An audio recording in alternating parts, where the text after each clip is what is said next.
The Battle of Arras began on Easter Monday, the 9th of April 1917, and lasted for 39 days.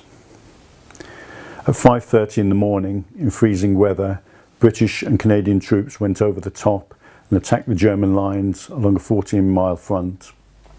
Just over a third of British troops that morning were from Scottish regiments, and to put that in some sort of context, that was more than the entire British force at Waterloo and 7 times the number commanded by Robert the Bruce at Bannockburn. The opening day of the battle was largely successful. The Canadians captured virtually all of Vimy Ridge, and the 9th Scottish Division, together with the 4th Division, made the biggest advance in a single day against entrenched enemy positions since the war began, a distance of 3.5 miles.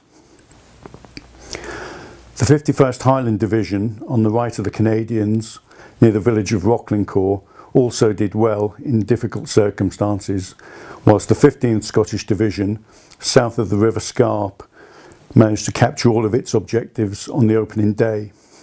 It was in fact the only division in that locality to do so.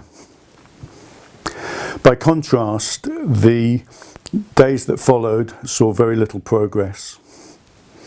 The weather made it extremely difficult for us to bring our artillery forward across a devastated battlefield full of shell holes and trenches that had been destroyed beyond all recognition.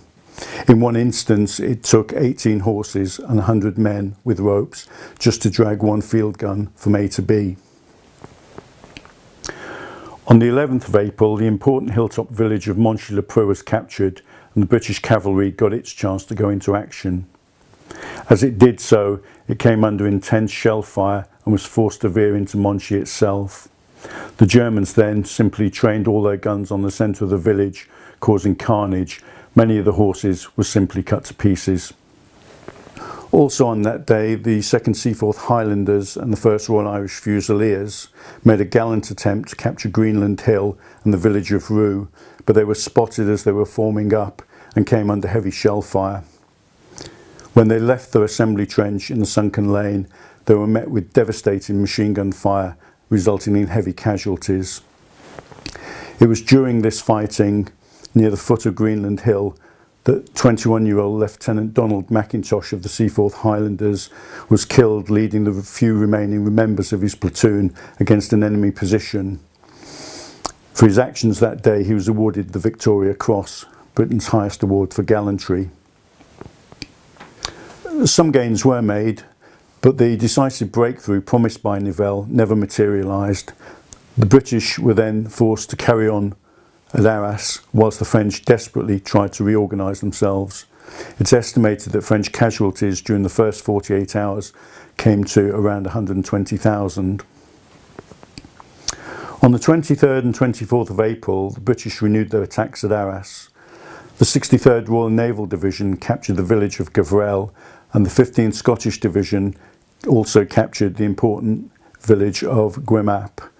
But despite its best efforts, the 51st Highland Division failed to take Roux, and it would be a further 3 weeks before Roux finally fell. Towards the end of April, the British Commander-in-Chief, General Haig, spoke with his French counterpart, General Nivelle, and both men decided on one final effort. The British attack took place on the 3rd of May, and the French attacks followed a couple of days later. But with very little time to prepare for these attacks, both offensives soon ground to a halt, with very little to show other than the growing casualty bill.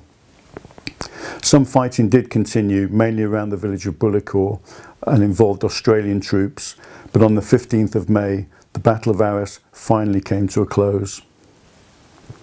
In the 39 days of fighting at Arras, the British suffered around 159,000 casualties, giving an average daily casualty rate of just over 4,000.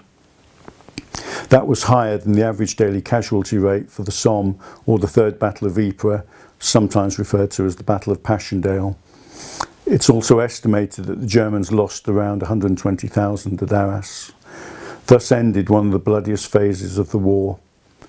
Today, as commemorations take place across France and here in Edinburgh, we will remember those who fought and fell at Arras with sadness, but also with a great deal of pride.